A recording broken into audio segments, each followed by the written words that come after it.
बिस्मिल्लाहिर्रहमानिर्रहीम। Summer vacation class 8 English lecture 3 page number 11। Homonyms. Homonyms are words that are spelled differently but sounds are same. वो अल्फाज जिनके spelling मुख्तलिफ हों लेकिन उनकी आवाज़ एक जैसी, उसको होमोनिम्स बोलते हैं। जैसे rain, reign and rein, to, two and too. These are some very commonly use homophones, make sentences of them. इनके सेंटेंसेज हमने बनाने। बियर, नंगे पाँव, बियर रीच। जी, do not go out bare footed, I saw a bear in the zoo. Dual, duel, dual का मतलब होता है दोगली पर्सनैलिटी, दो तरह की, दोहरी। He has a dual personality, he his son had been killed in a duel. Page number 12।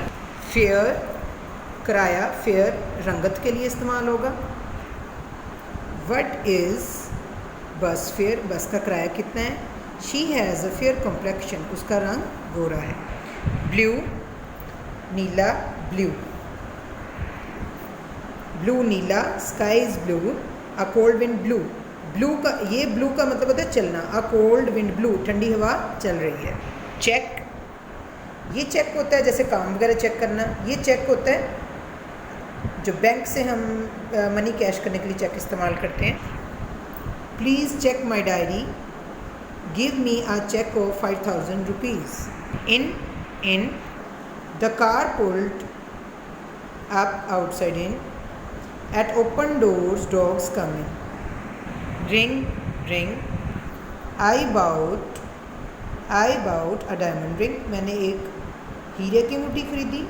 He turn away to wring out wet shirt. Story, story ये वाली स्टोरी होती है मंजिल, जैसे पहली मंजिल, दूसरी मंजिल, ये स्टोरी होती है कहानी। I live on the top storey, सबसे ऊपर वाली मंजिल में रहती हूँ। He told me a good story, उसने मुझे अच्छी कहानी सुनाई। Page number 13। Creative writing, scene at a railway station, यानी कि रेलवे स्टेशन का एक मंजर हमने लिखा। जी तो बेटा, a railway station is an interesting place, railway station बहुत ही दिलचस्प जगह है।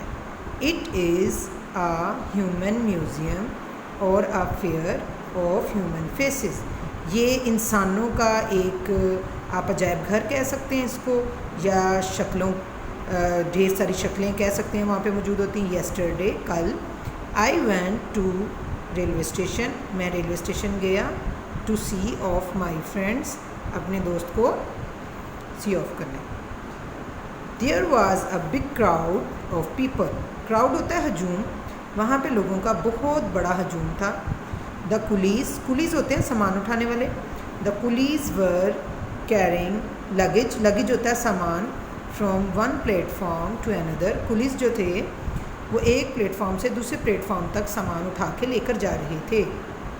Some passengers were looking in the direction incoming train, कुछ लोग जो है ट्रेन को आता हुआ देखने की तरफ देख रहे थे कि ट्रेन आ रही है या नहीं, उस जानिब देख रहे थे जिस जानिब से ट्रेन ने आना था। There was a great rush at the tea stalls, चाय का जो स्टॉल था वहाँ पे भी बहुत रश था। At the refreshment the train reached in the, everybody was hurry, जैसे ही ट्रेन पहुंची हर बंदा हरी, ये जल्दी में आ गया। पीपल वर ट्राइंग, लोग कोशिश करने लगे टू गेट गुड कैपेसिटी, ताकि मतलब कि हर किसी को एक अच्छी जगह मिल जाए, हर बंदा इस कोशिश में था कि उसको एक अच्छी जगह मिल जाए। पीपल थ्रू लगेज, लोग फेंकने लगे सामान थ्रू द विंडोज़, खिड़कियों के ज़रिए से। There was a great rush, बहुत ज़्यादा रश था, हजूम था। इन एंड आउट, अंदर और बाहर। The hawkers were crying the names of their wards at the top of their voices. जो हॉकर्स थे वो चीज़ें बेचने वाले होते हैं, अपनी चीज़ें बेचने के लिए ऊंची ऊंची आवाज़ें लगा रहे थे। Watermen were supplying water at thirsty passengers. Thirsty होता है प्यासे, पैसेंजर होता है मुसाफिर। जो पानी बेचने वाला आदमी है वो प्यासे लोगों को पानी तकसीम कर रहा था। People left one by one, एक एक करके आहिस्ता आहिस्ता प्लेटफॉर्म में से तमाम लोग जाने लगे जैसे ट्रेन चली गई उसके बाद। All its hustle and bustle, hustle and bustle होता है रश, बहुत ज़्यादा हजूम। All its hustle and bustle was over in few minutes. जैसे ही ट्रेन चली गई उसके चंद मिनट बाद तमाम रश जो है वो ख़त्म हो गया। जी तो बच्चों ये पूरी जो है क्रिएटिव राइटिंग है, scene at a railway station है, मतलब रेलवे स्टेशन का पूरा मंजर है जो कि मैंने आपको पढ़ के भी सुनाया और लिख दिया है। आपने इसी तरह इसको देखकर लिखना है और याद भी करना है। Page number 14, story writing, dove and the bee. जी तो प्यारे बच्चों, a bee felt very thirsty, एक मक्खी थी जो कि बहुत प्यास महसूस कर रही थी। वन डे, एक दिन। It went to the stream, वो नदी पर गई। टू ड्रिंक सम वाटर, कुछ पानी पीने के लिए। But it was driven away by the waves, लेकिन वो अचानक से लहरों की जद में आके बह गई। अ डव होती है फाख्ता। अ डव सॉ ऑल दिस, एक फाख्ता ये सब कुछ देख रही थी। फ्रॉम हर नेस्ट, अपने घोंसले में से। हर हार्ट, उसका दिल। मेल्टेड, उसका दिल पिघल गया, यानी उसे तरस आ गया। विद पिटी, उसको तरस आ गया। शी प्लग्ड अ लीफ, उसने एक पत्ता तोड़ा। एंड ड्रॉप्ड इट, और उसको फेंक दिया। नियर द बी, मक्खी के करीब। इट क्लिम्ड ओवर दैट, वो मक्खी जो है उस पत्ते के ऊपर चढ़ गई। ड्राइड अप, उसके ऊपर चढ़ गई। It wings and flew away, और जब वो सूख गए उसके पर तो वो उड़ गई। अ फ्यू डेज लेटर, कुछ दिनों के बाद। अ हंटर होता है शिकारी। कुछ दिनों के बाद एक शिकारी केम देर, वहाँ पे आ निकला।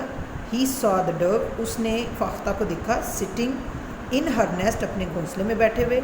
ही लोडेड हिज गन, उसने अपनी गन को लोडेड किया।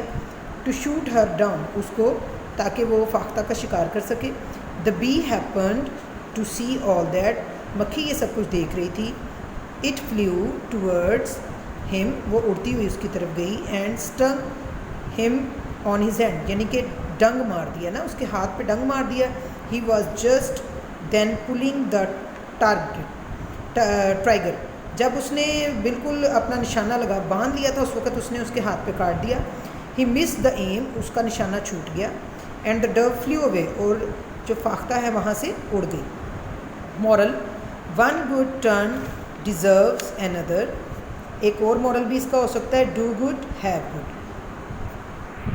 जी तो प्यारे बच्चों, इंग्लिश का समर वेकेशन आज आपका यहाँ पे ख़त्म होता है। सारे काम को आप अच्छे तरीके से याद कर लीजिएगा और एक्स्ट्रा कॉपियों पे प्रैक्टिस भी कीजिएगा, और घरों में रहें, महफूज रहें। अल्लाह हाफ़िज़।